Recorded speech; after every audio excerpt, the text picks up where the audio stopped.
I personally find it hilarious how in the Western world we've found a way to commercialize everything, including love itself.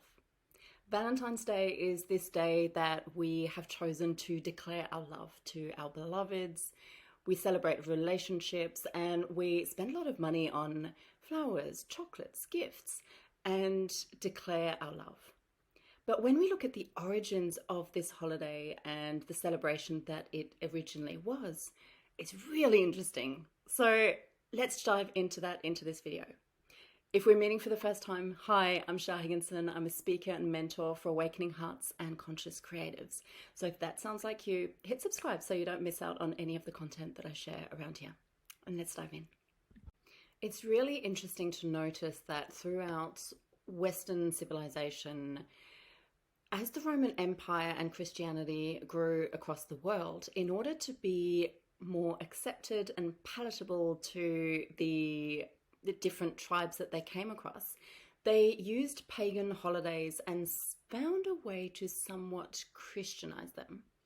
What I want you to keep in mind is that, these were, I guess, the first marketing campaigns where people were really not selling a product, they were selling a concept, and they were in it for the long haul. So it didn't matter to them if it took generations to cement this into the way of being, because they were really in it they were big picture thinkers.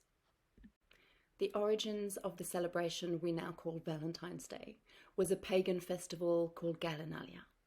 It celebrated the goddess Minerva. She was the goddess of trade and wisdom. And this was at a time where marriage was not the norm, and women had the freedom to assess at the end of winter whether they were in the right relationship for them. So they would assess whether they wanted to stay in that relationship, and if they didn't, they would have a big bonfire, a big feast, and then go on a big girls' trip and start their life anew when they returned. These pagan festivals were celebrated through really big feasts. So it became somewhat easy at the time to find other reasons to celebrate around that time, and true martyrs of the name Valentinus became another reason to celebrate that time mid-February. And so slowly over time, very intentionally, the origins of the festival were slowly forgotten and was slowly transformed into the holiday that we know now. There were some really interesting occurrences along the way, such as in the 14th century, with the advances in agriculture, there was a massive influx in the amount of flowers available. So it became custom to share our love or show our love with the gift of fresh flowers. And there were some very clever marketing geniuses at the time who spread rumors that fresh flowers would cure epilepsy, or that fresh flowers would reverse the effects of infidelity. I'm not sure how that works, but we are talking about a time where people were really into witchcraft and very superstitious. So I guess they were maybe a little bit more gullible than we are these days.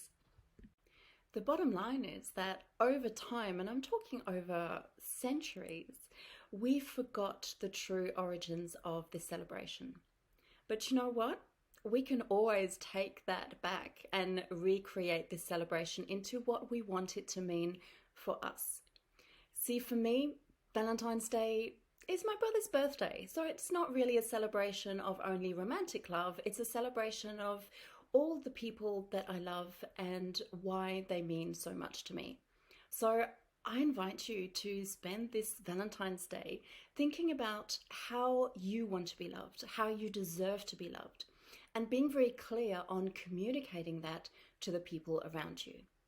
I've seen so often in relationships a breakdown in communication where people are really upset because they don't feel loved and nurtured and supported in the way that they need to be.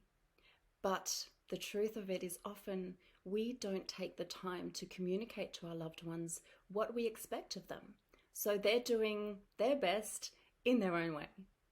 And sometimes it's not exactly matching what we want. So how about we spend a little bit of time this Valentine's Day getting clear on what we want, on who we are, on all of the aspects about ourselves that are lovable. Because truly we can only love others to the degree to which we love ourselves. And when we don't fully, truly love ourselves, we accept less than we are worthy of. So that's my invitation for you, to spend this Valentine's Day loving yourself up and setting really clear expectations for the people around you. And you know what? If you're in a relationship that's not working out for you, think back on your great grandmothers who would just burn everything to the ground and go on a girls' trip. Might be fun.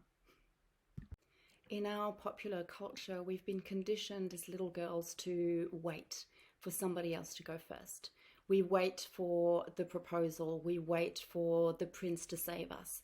We wait for somebody else to declare their love so that we can feel worthy of it.